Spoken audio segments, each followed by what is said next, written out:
Good morning student, welcome to my channel. आज का हमारा टॉपिक है generation of steam at constant pressure. तो बात क्या है, स्टीम का जनरेशन कांस्टेंट प्रेशर पे। तो स्टीम जो है वो प्योर सब्सटेंस है। Steam is a pure substance. तो जो लाइक जैसे जिस तरीके से और प्योर सब्सटेंस होते हैं उनको हम सॉलिड, लिक्विड, गैस तीनों स्टेट में ट्रांसफर कर सकते हैं। जैसे कि आपका वाटर था, वाटर जो है लिक्विड और वेपर दोनों फेज होता था, सॉलिड फेज तीनों में होता है, वो भी एक शुद्ध पदार्थ है। अब यहाँ तक कि अगर प्रक्रिया के दौरान कुछ तरल वाष्पित हो जाते हैं, कुछ जो लिक्विड है वो वेपर में बन जाएंगे और कुछ वाष्प संग्रहित हो जाते तथा कुछ वेपर जो है वो कंडेंस होकर लिक्विड बन जाती हैं, तो प्रणाली रासायनिक रूप से रासायनिक संरचना में समरूप हो जाएगी। तो जो उनका केमिकल कंपोजिशन होगा वो होमोजीनियस होता है। तो स्टीम जो है वो प्योर होती है, वो तीनों रूप में आ सकती है। तो इसको हम एक ग्राफ की सहायता से समझते हैं। माना कि हमने एक टेम्परेचर और इंथैल्पी का एक ग्राफ बनाया और यहाँ पे जो हमारी स्टेज है बर्फ की वो माइनस का 10 डिग्री सेंटीग्रेड है। तीन टेम्परेचर हमने लिए हैं 10 डिग्री सेंटीग्रेड और उसके बाद ये यहाँ पे ए से लेके बी तक में सॉलिड स्टेट कंडीशन में है, क्योंकि जब हम इसको हीट देंगे तो जो बर्फ़ है जिसका टेम्परेचर -10 है वो जाके 0 डिग्री सेंटीग्रेड पे जाके होता है। तो बी पे ये सैचुरेटेड सॉलिड है। उसके बाद धीरे धीरे फिर ये इसको हम हीट देते हैं। हीट देने पर जो बर्फ़ है वो मेल्ट होने लगती है, तो ये पॉइंट सी पे जाके पहुंच जाता है। तो सी पॉइंट पे यहाँ पे पूरा ही लिक्विड है। फिर उसको हम और हीट देते हैं। हीट देने के बाद ये सी से लेकर डी तक ये जो है सैचुरेटेड लिक्विड तक पहुंच जाता है। सैचुरेटेड लिक्विड है, डी पॉइंट सैचुरेटेड लिक्विड है। फिर उसको हम और हीट देते हैं तो टेम्परेचर जो है वो कांस्टेंट होता है। तो यहाँ पे दोनों फेज रहती हैं, लिक्विड प्लस वेपर फेज। तो ई जो है यहाँ पे सैचुरेटेड वेपर फेज है।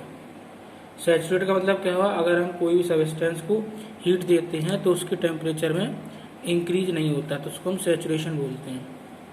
ई से फिर उसको अगर हम और हीट देते हैं तो जो गैस के मॉलिक्यूल्स होंगे वो उसमें खत्म हो जाते हैं और उसका टेम्परेचर और प्रेशर जो है वो बढ़ जाता है। तो ई से एफ तक ये सुपर हीटेड स्टेज होती है।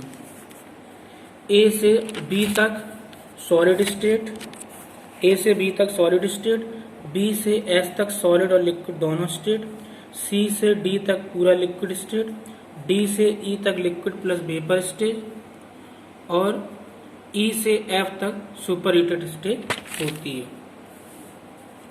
अब बी से सी के बीच में जो हम हीट देते हैं वो फ्यूजन हीट है और सी से डी के बीच में यानी कि जो टेम्परेचर राइज कराते हैं उसको हम सेंसिबल हीट बोलते हैं। सेंसिबल हीट का मतलब इसमें कोई भी फेज चेंज नहीं होगा, वो केवल सैचुरेशन टेम्परेचर तक पहुंच जाए। और डी से ई तक इसको हम वेपराइजेशन बोलते हैं, यानी कि लेटेंट हीट ऐड करेंगे। लेटेंट मतलब कंप्लीट वाष्पीकरण कराने के लिए जो हीट देंगे वो लेटेंट हीट होगी और उसके बाद जो हम हीट देते हैं वो हीट और सुपर हीट होती है। तो ये हमारा ग्राफ था टेम्परेचर और हीट सप्लाइड का। मान लें यदि भाप का इकाई द्रव्यमान ठोस बर्फ से 10 डिग्री सेंटीग्रेड माइनस का और सिलेंडर और पिस्टन मशीन में 1 ATM से शुरू होता है, तो हीटिंग के अलग अलग नियम है। यहाँ पे जो हमने स्टैंडर्ड लिया है 1 ATM है और टेम्परेचर जो है -10 से 100 डिग्री सेंटीग्रेड तक के हैं।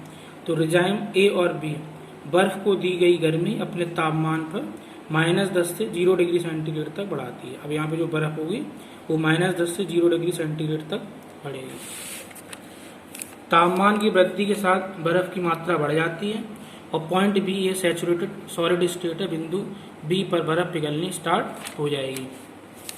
रिजाइमे बी और सी बर्फ लगातार तापमान और दबाव में पानी में पिघलती है। बर्फ जो है वो पिघल रही है और बिंदु सी तक पिघलने की ये प्रक्रिया समाप्त हो जाती है। तापमान में अचानक 0 डिग्री सेंटीग्रेड में कमी होती क्योंकि बर्फ जो है वो पिघलने लगती है। रिजाई में डी और सी और डी पानी का तापमान 0 से 100 डिग्री सेंटीग्रेड तक बढ़ता है। The volume of water decrease with increase in temperature and reaches to its minimum at 4 degree centigrade, and point D is saturated liquid condition. रिजाई में D और E the water start boiling at D। अब यहाँ पे water boil होना start हुआ। the liquid start getting into convert into the vapor। the boiling steps at point E। अब जो है वो बॉइलिंग जो है पॉइंट E पे जाके खत्म हो जाती। Point E so saturated vapour eight 100 degree centigrade and 1 बार। रिजाई में E और F सुपर हीटिंग स्टीम का है ये। Point the volume of vapour increase volume इनका बढ़ता है और ये परफेक्ट गैस के तरीके से बिहेव करती है। अब डिग्री ऑफ सुपर हीट जो है difference between the super heat temperature and saturation temperature, दोनों के डिफरेंस को हम डिग्री ऑफ सुपर हीट कहते हैं। तो पॉइंट बी सी डी और ई ये सैचुरेटेड स्टेट है। State B saturated liquid state है।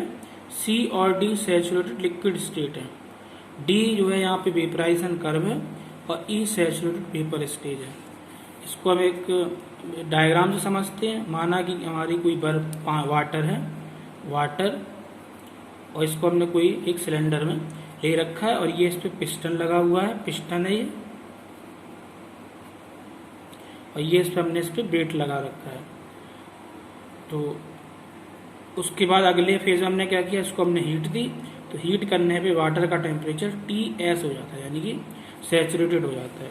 अगले स्टेज में क्या होगा, जब इसको और हीट देंगे तो यहाँ पे वेट स्टीम बननी स्टार्ट होती है, यानी कि वाटर का लेवल कम हो जाएगा और स्टीम और वेट स्टीम आ जाती है। अब धीरे धीरे क्या होगा, इसको हम और हीट देंगे तो वाटर के मॉलिक्यूल्स जो हैं वो खत्म हो जाएंगे और ये ड्राई स्टीम बन जाएगी। तो इसको हमने इसका वॉल्यूम BG से शो कराया है।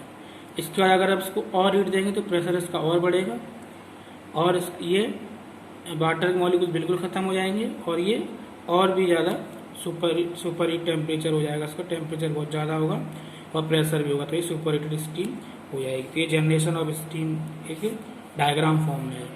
यहाँ पे तो केवल वाटर लिया है, यहाँ पे सैचुरेशन हुआ, यहाँ पे दोनों चीज़ें बनी, वेट स्टीम वाटर, यहाँ पे ड्राई स्टीम बनी और यहाँ पे सुपर हीटेड है।